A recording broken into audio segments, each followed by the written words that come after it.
Spiritual love is without limits or boundaries. Worldly love is superficial and fluctuating. Love is one of the most spoken words in human language, yet one of the least understood. In everyday life, love often refers to emotion, something we feel strongly, intensely, sometimes passionately. But in spirituality, love is not merely an emotion, it is a state of being. It is not something that rises and falls, it is something that simply is. The statement, spiritual love is without limits or boundaries. Worldly love is superficial and fluctuating, points to the distinction between love rooted in ego and love rooted in consciousness. Worldly love is often based on attachment, preference, and expectation. It says, I love you because you make me happy. I love you because you belong to me. I love you as long as you meet my needs. This kind of love is deeply human, but it is unstable.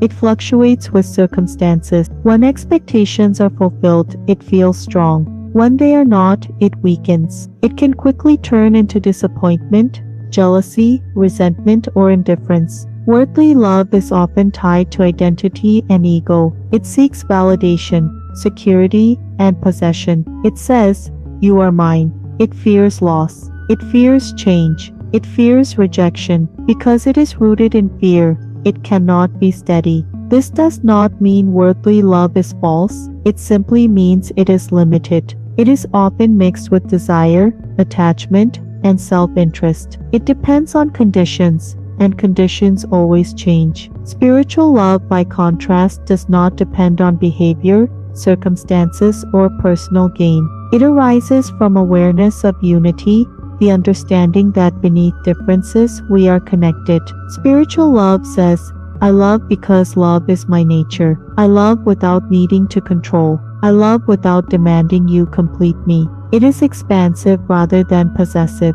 It does not cling, it allows. It does not bind, it liberates. It does not fluctuate, because it is not based on outer events. It flows from inner realization. When someone operates from spiritual love, they may still experience human emotions, but their foundation is steady. They can forgive more easily. They can accept imperfection. They can hold space without trying to dominate. Spiritual love is not attached to outcome. It gives without keeping score. To say spiritual love has no boundaries does not mean it lacks wisdom or discernment.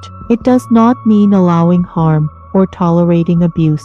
Rather, it means that the heart remains open, even when circumstances require distance. Boundless love is the ability to wish well, even to those who have wronged you. It is the ability to see the humanity in others, even when they act from ignorance. It is compassion that extends beyond personal preference. This love is not limited to family, friends, or romantic partners. It extends to strangers, to nature, to life itself. It recognizes that the same essence animates all beings. In many spiritual traditions, this is called unconditional love, the love of the divine, the love of the awakened heart. Worldly love fluctuates because it is often tied to emotion, and emotions by nature rise and fall. Passion cools, excitement fades, expectations shift, circumstances change. When love is based only on emotional intensity, it cannot remain constant. It mirrors mood. It mirrors circumstance. Spiritual love, however, is deeper than emotion. It is like the ocean beneath the waves. The surface may move, but the depth remains calm. This is why spiritually mature love feels peaceful rather than dramatic. It is not obsessed. It is not desperate. It does not need constant reassurance. It rests in quiet trust. Worldly love often says, stay with me, so I feel secure. Spiritual love says, be free, and I will love you regardless. Worldly love clings to form. Spiritual love honors essence. To move from superficial love to spiritual love is to shift from possession to presence. It is to love someone not for what they give you, but for who they are at their core. It is to celebrate their growth, even when that growth leads them in a different direction. It is to remain kind, even when pride wants retaliation. Spiritually, love is not something we generate. It is something we uncover. When fear dissolves, love remains. When ego softens, love shines. When judgment fades, compassion flows naturally. This is why spiritual growth is often described as returning to love.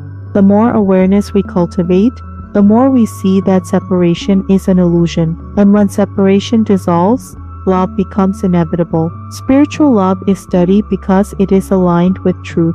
The goal of spirituality is not to reject human love, but to purify it.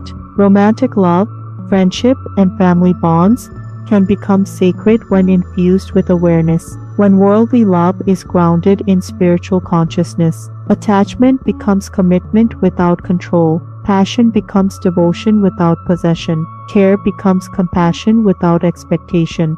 Then love no longer fluctuates wildly. It deepens, it matures, it stabilizes. In conclusion, worldly love, rooted in ego and expectation, will always fluctuate. It depends on circumstances and emotions. It can be beautiful, but it is fragile. Spiritual love, rooted in awareness and unity, has no limits or boundaries. It is not confined to specific people or moments. It does not disappear when conditions change. It remains steady because it flows from the essence of being. To walk the spiritual path is to transform love from a transaction into a state of consciousness. And when love becomes who you are rather than something you seek, you no longer fear its loss. You become its source.